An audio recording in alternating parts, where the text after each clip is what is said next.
जब हम PSC second year का थर्मोकेमिस्ट्री का सेकेंड पार्ट कंटिन्यू करेंगे। Heat of reaction at constant pressure and constant volume, मतलब कांस्टेंट प्रेशर और कांस्टेंट वॉल्यूम रखने पर क्या हीट ऑफ रिएक्शन होगी, उसको हम कैलकुलेट करेंगे।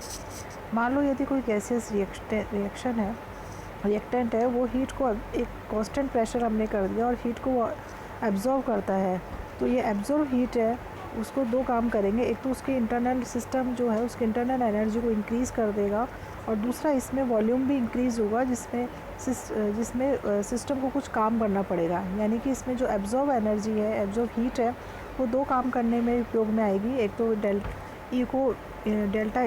डेल्टा ई को इंक्रीज़ करेगा और दूसरा सिस्टम द्वारा कार्य किया जाएगा।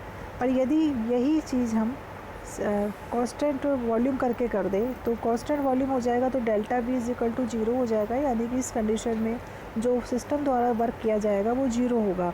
यानी कि जो भी हीट एब्जॉर्ब हो रही है वो सिर्फ डेल्टा ई को इंक्रीज़ करने के काम आ रही है। तो इस तरीके से हमने देखा कि यदि हम दोनों सिचुएशन में एब्जॉर्ब की हुई हीट का डिफरेंस निकालें तो वो पी डेल्टा वी के इक्वल होगा।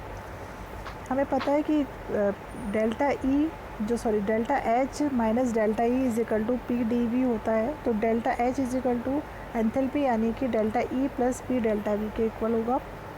If reactant and product are in either solid और लिक्विड स्टेट में, यदि हमने जो रिएक्टेंट प्रोडक्ट लिए वो सॉलिड स्टेट में लिए तो हमें पता है सॉलिड और लिक्विड स्टेट में वॉल्यूम जो चेंज होता है वो नेग्लिजिबल होता है, बहुत कम होता है, तो उसे हम नेगलेक्ट कर सकते हैं। यानी कि डेल्टा वी को हम जीरो मान सकते हैं। यदि हमने यहाँ पे डेल्टा वी को जीरो मान लिया तो डेल्टा एच बराबर डेल्टा ई हो जाएगा। इफ रिएक्टेंट और प्रोडक्ट्स आर गैसियस स्टेट है तो इस कंडीशन में हम डेल्टा वी को नेग्लिजिबल नहीं कर सकते, नेगलेक्ट नहीं कर सकते। तो यहाँ पे p delta v is equal to होगा p v product minus v are.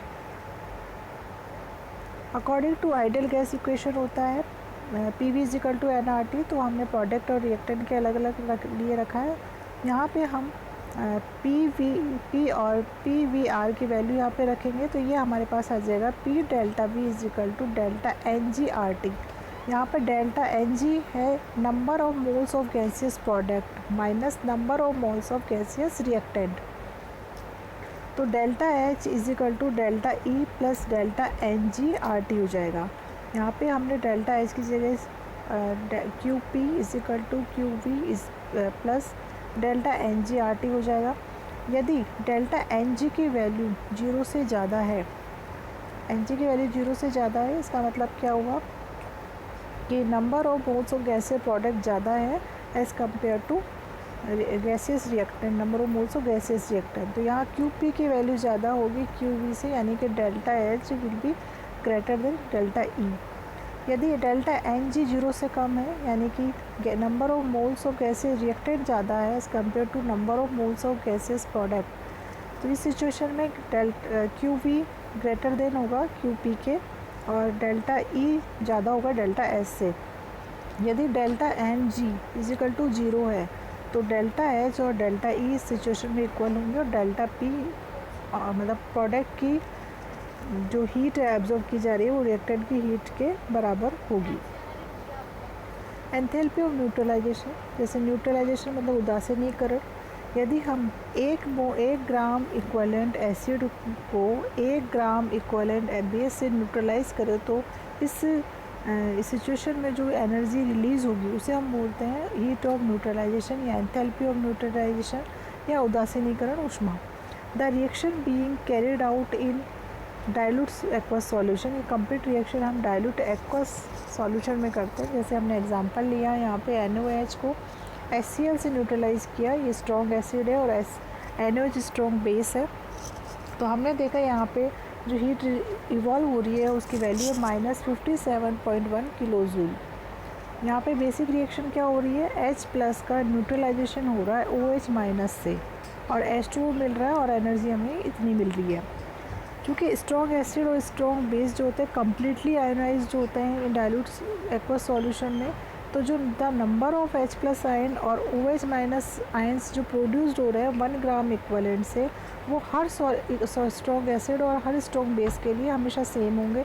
इसलिए किसी भी स्ट्रॉन्ग एसिड और किसी भी स्ट्रॉन्ग बेस के को मिलाने पर, न्यूट्रलाइज करने पर जो एनर्जी इन्वॉल्व होगी वो हमेशा कांस्टेंट होगी और उसकी वैल्यू होगी -57.1 किलो जूल या -13.7 किलो कैलोरी। यदि हीट ऑफ न्यूट्रलाइजेशन या यदि एसिड और बेस वीक है तो हीट ऑफ न्यूट्रलाइजेशन की वैल्यू 57.1 किलो जूल से कम होगी। क्यों कम होगी? क्योंकि कुछ हीट इसको जो एसिड या बेस है उसको आयोनाइज करने में खर्च हो जाती है, इसलिए जो निकलने वाली ऊष्मा की मात्रा होती है वो कम होती है, कम हो जाती है। इसलिए यदि हमने दोनों वीक लिए हैं तो निकलने वाली ऊष्मा की मात्रा और कम हो जाएगी। ये हमने एग्जांपल लिया। हीट ऑफ एंथैल्पी निकालने के लिए हम डेवार फ्लास्क लेते हैं। इसमें क्या करते हैं हम, डेवार फ्लास्क में सबसे पहले हम वाटर इक्विवेलेंट को, हम फ्लास्क का वाटर इक्विवेलेंट कैलकुलेट करते हैं। वाटर इक्विवेलेंट क्या होता है कि ये थर्मस फ्लास्क द्वारा कितनी हीट एब्जॉर्ब की जा रही है, पहले हम वो कैलकुलेट कर लेते हैं। देन उसके बाद हम किसी भी एसिड और बेस को मिलाकर हम हीट ऑफ न्यूट्रलाइजेशन को कैलकुलेट कर लेते हैं। तो वाटर इक्विवेलेंट को कैलकुलेट करने के लिए हम देखते हैं कि heat taken up by water and flask, मतलब फ्लास्क कितनी, पहले हम कोल्ड वाटर लेते हैं, मतलब टैप वाटर जो जनरल वाटर मिलता है उसको लेते हैं। उसके लिए हम हीट कितनी ली जा रही है वो उसको कैलकुलेट कर लेते हैं। फिर हॉट वाटर उसमें मिलाते हैं, फिर देख लेते हैं कि हॉट वाटर कितनी हीट को दे रहा है, गिवन कर रहा है। अब लो और कंजर्वेशन के हिसाब से दोनों एनर्जी, हीट टेकन अप और हीट गिवन अप इक्वल होनी चाहिए। इससे जो हमने W कैलकुलेट करा है वो आ जाएगा M2 T2 minus T3 T3 minus T1 minus M1। यहाँ पर T1 है temperature of cold water, T2 है temperature of hot water, T3 है जब हम दोनों वाटर को मिक्स कर देते हैं उसके बाद जो फाइनल टेम्परेचर आता है उसको स्टीरिंग करने के बाद वो है M1 है weight of cold water, M2 है weight of hot water. Calculation, इसके बाद हम calculation of heat of neutralization करते हैं।